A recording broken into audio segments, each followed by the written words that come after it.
Turabaramukije bakunzi ba Kombizi TV banye naho muhereye. Je muvugana ni Jabusco Ingabire. Umuhungu wanyu, mukunzi wanyu, mukunda cyane. Ibiganiro bitandukanye by'amabiko biraca kuri nombonesha kure. Yihaye kubaganiriza muri bimwe mu bikorwa bijyanye no kwishingira akazi. No munsi tugiye tugaruke ku ntambwe nkuru zishikindwi zofasha umuntu ari karatangura kwishingira umugambi. Iyo umuntu ari katangura umugambi afise ubwoba yiyumvira ibyiyumviro bitandukanye. Turi ngaha rero nka Kombizi TV kugira ngo tubakure mu ubwoba, tubaha amakuru azoshobora kubafasha mugashobora gushinga umugambi wanyu atabwoba. Dukurikirane kuva ku ntango gushika kwiherezo. Gutyo ukavisa umugambi uzowutangure ukore turi kumwe natwe, nta kizobuza uzoja mu ngiro kandi uzodushimira Kombizi TV ku nkuru tuzoba twaraguhaye waramaze gutera imbere. Ariko hinge gato ducishemwo gato abanyeshuri bariko barimenyereza Kombizi TV ari bo bazohora babaha amakuru mu minsi iri imbere. Bakunzi ba Kombizi TV, jewe amazina yanje nitwa Munezero Beta, nkaba nize kuri CFP Muramvya kw'ishure ry'imyuga, aho benshi niho bakunda kuhamenya. Hama tukaba turi ngaha Kombizi TV, tukaba turiko turimenyerezaho tubifashijwemwo n'umwuga urakiza. Nitwa Nkurorimana Shadrack, nkaba nize kw'ishure ry'imyuga ry'Muramvya, nkaba nize muri filiere TIC. Ubu nkaba niko nimenyereza Kombizi TV tubifashijwemwo n'umwuga urakiza. Ziba Kombizi TV turabaramukije cyane bivanye naho muherereye. Hama jewe nkaba nitwa Kaneza Arida, nize kw'ishure ry'imyuga CFP Muramvya, nkaba ndinga anye Kombizi TV ndiko ndimenyereza massage, ndabifashijemwo n'umwuga urakiza. Egome mubandanye mudukurikirana, murakoze.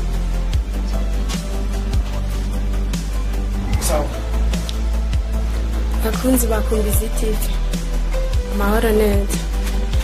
Je amazina yanje nitwa Nijimbere Yarine, abandi umwe mu banyeshure bahoze biga kuri CFP Muramvya.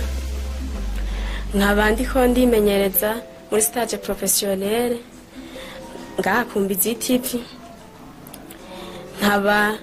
Tukaba dufashwe mu mugongo n'umwuga urakiza. Ego TIC mu majambo yose, TIC ni Technologie de l'Information et de la Communication.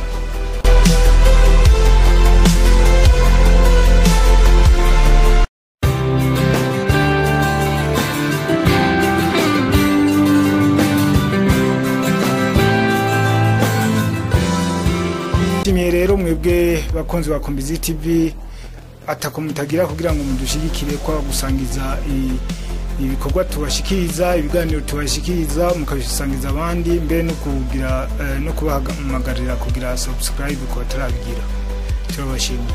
Rero tubiya tuje ku ntambwe nyamukuru zufasha umuntu gutanguza umugambi wiwe.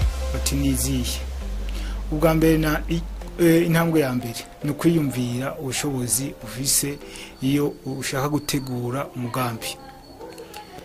Raba icyumviro cy'umugambi ufise, wumvize n'ubumenyi ugifisemwo, gutyo wumve ko ufise umuhamagaro wo kuzokirangura, kuko ntawe ukora umugambi adakunda. Iyo ni intambwe ya mbere. Intambwe ya kabiri, iga isoko. Wige isoko, mbega icyo kintu uri kurakora kizokunguka, abantu bazokigura, uzoronka aho kidandariza. Iyo ni intambwe ihambaye cyane.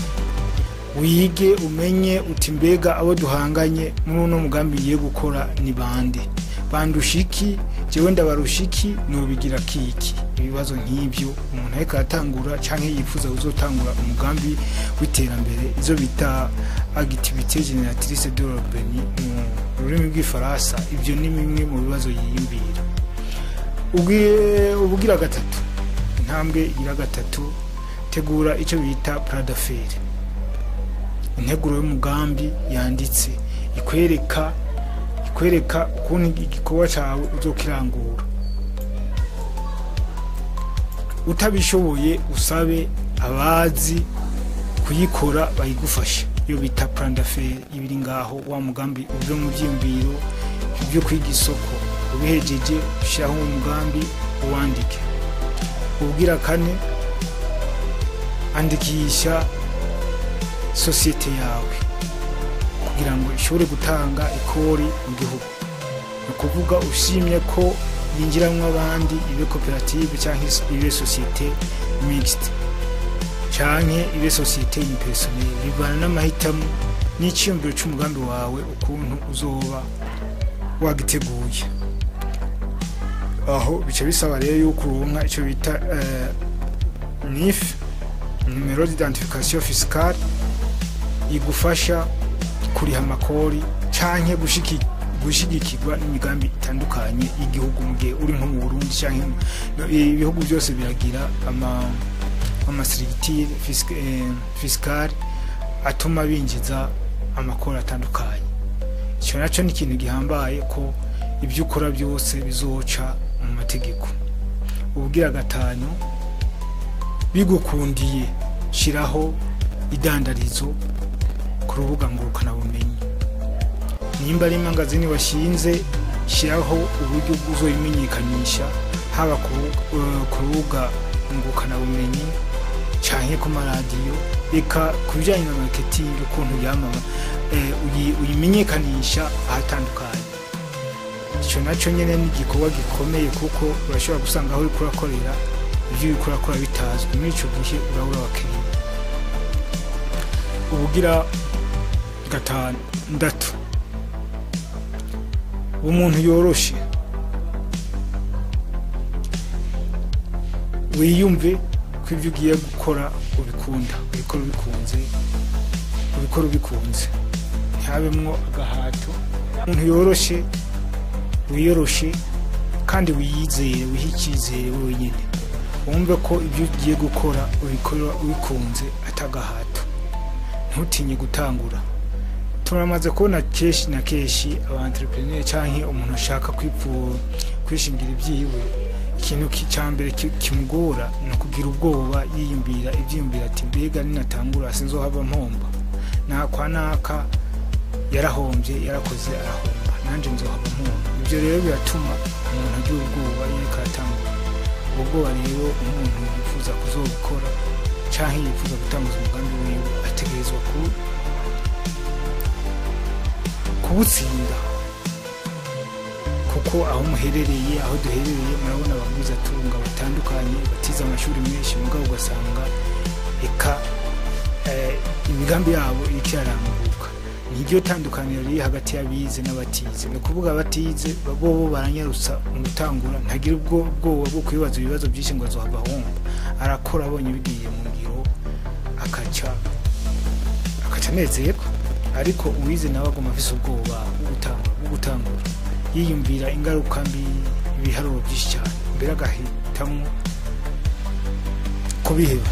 Aho rero kuri iyo ntambwe ya gatandatu birasaba yuko wowe nyine wumva yuko icyo ugiyemo bikunda, ntikizobuza ugiyemo bikunda, intambamyi muzohuriramo ukazirinda, gutyo nta kizobuza umugambi washinze utazogushikana kwihangiro wihaye. Ubugira indwi, iga kwigira ku bandi, urondere amakuru. No kurondera amakuru, bamaze gutanguza umugambi ukabona washinze entreprise, washinze societe, ukabona hariho ibitagenda neza, raba ibishoboka ubibandanye, ibidashoboka ubireke.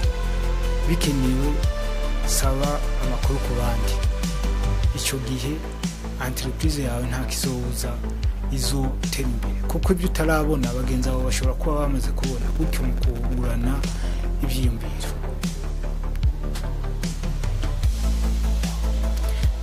Bakunzi ba Kumbizi TV, nibaze ko izi ntambwe ndwi ari ingirakamaro ku muntu atangura canke yifuza kuzotangura umugambi. Eka n'abari basanzwe bafise ibyo bakora harimwo inyigisho zizobafasha gukomeza imigambi yanyu. Je twariko turaganira ya Lydia Bosco Ingabire, nibaze ko nimwagendera kuri izi ntumbero bizogira icyo bibafashije cyane. Ibiganiro bya Kombizi TV birabandanya, musangize kino kiganiro bagenzi banyu kugira nabo bironkere aya mahirwe, gutyo twese dutera imbere.